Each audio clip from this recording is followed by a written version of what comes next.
Samantala, update po tayo sa pagtalakay ng House Justice Committee sa dalawang impeachment complaints laban kay Pangulong Bongbong Marcos. Sa ulat on the spot ni Tina Panganiban Perez. Tina?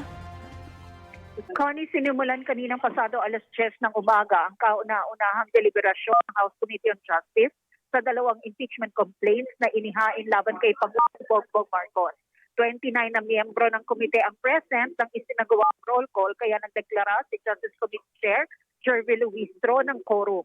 Ang mga tatalakayin ng komite ay ang impeachment complaint laban sa Pangulo na inihain ni Attorney Andre De Jesus at inendorso ni Pusong Pinoy Party List Representative Journey Jet Isay at ng grupong bayan at mga kaalyado nito na inendorso ng Makabayan Bloc.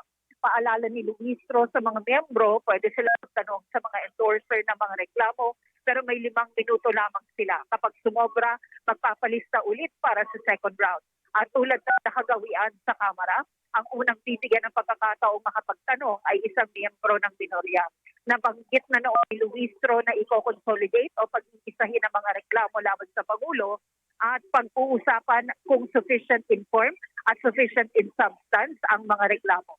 Tinanong ni Cagayan de Oro 1st District Representative Lord Dansuan kung ano ang epekto ng Supreme Court ruling sa Vice President o kay Vice President Sara Duterte na impeachment sa mga reklamo laban sa Pangulo.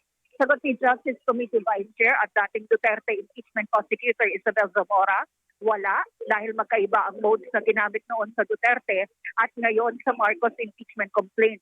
Ang mode noon sa Duterte impeachment ay pagpirma at pag-endorso sa impeachment complaint nang hindi bababa sa 1/3 ng lahat ng kongresista. Habang ang mode ngayon sa Marcos impeachment complaint ay paghahain ng reklamo ng pribadong mamamayan na inendorso ng hindi bababa sa isang kongresista.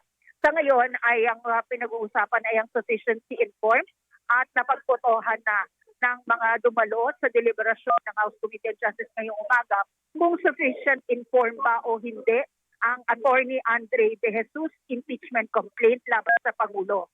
Ang resulta ng botohan, sufficient 46. No, 1, abstain, 1. Sa ngayon, Connie, papatuloy ang deliberasyon ng komite at ang pinag-uusapan naman ngayon ay yung reklamong inihain ng grupong bayan at mga kaalyado nito na inendorso naman ng Makabayan Bloc. Connie?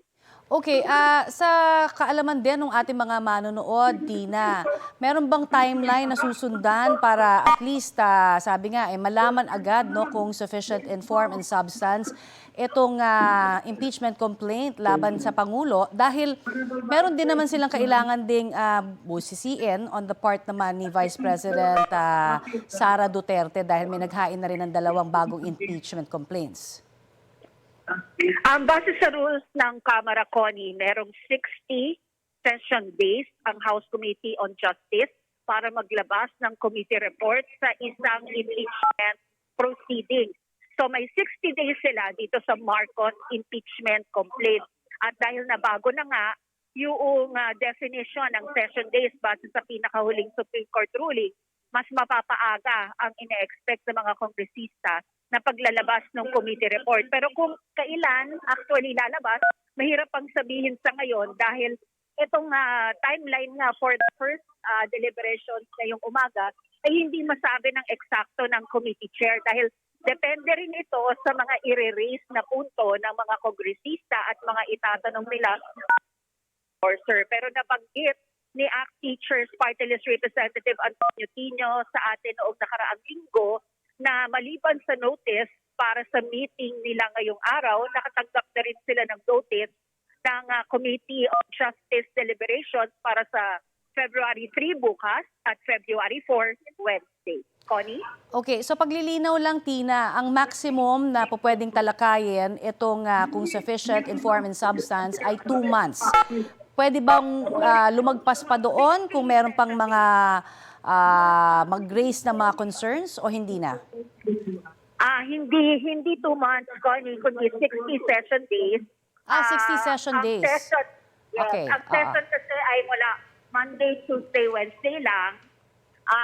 Depende dun sa, dahil nga dun sa Supreme Court ruling, Monday, Tuesday, Wednesday, ang bilang, Monday, 1 session day, Tuesday, 1 session day, Wednesday, session. Okay. So dapat makapaglabas sila ng committee report sa plenary within 60 session days. Okay, so matagal-tagal pa ito. Pero meron ba tayong mga nakikita ngayon? Sabi rin kasi, Tina, may mga nagrarally daw sa labas ngayon ng Kamara. Meron ba tayong update tungkol doon? Medyo malayo ako doon pero nakatanggap tayo ng impormasyon mula sa Bakabayan Block na mga kaalyado nila ang mga nandoon nagsasagawa ng pagkilot doon sa kaugnay nitong impeachment complaint na laban kay Pangulong Bongbong Marcos. Connie. Maraming salamat, Tina Panganiban Perez.